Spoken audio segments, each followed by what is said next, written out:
اعوذ باللہ من الشیطان الرجیم بسم اللہ الرحمن الرحیم وَلَقَدْ قَالَ لَهُمْ هَارُونُ مِنْ قَبْلُ يَا قَوْمِ إِنَّمَا فُتِنْتُمْ بِهِ وَإِنَّ رَبَّكُمُ الرَّحْمَنُ فَاتَّبِعُونِي وَأَطِيعُوا أَمْرِي قَالُوا لَن نَّبْرَحَ عَلَيْهِ عَاكِفِينَ حَتَّى يَرْجِعَ إِلَيْنَا مُوسَى قال يا هارون ما منعك إذ رأيتهم ضلوا ألا تتبعني أفعصيت أمري قال يا ابن أم لا تأخذ بلحيتي ولا برأسي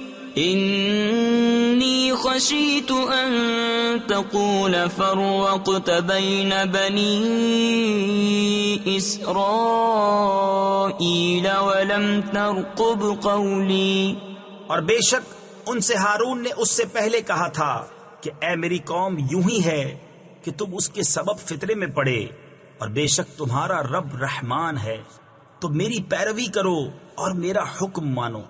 بولے ہم تو اس پر آسن مارے جمے، یعنی پوجا کے لیے جم کر بیٹھے رہیں گے جب تک ہمارے پاس موسیٰ لوٹ کے آئیں.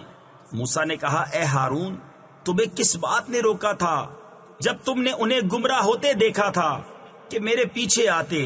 تو کیا تم نے میرا حکم نہ مانا؟ کہا اے میرے ماں جائے، نہ میری داڑھی پکڑو اور نہ میرے سر کے بال. مجھے یہ ڈر ہوا کہ تم کہو گے تم نے بنی اسرائیل میں تفرقہ ڈال دیا اور تم نے میری بات کا انتظار نہ کیا. صدق اللہ العظیم.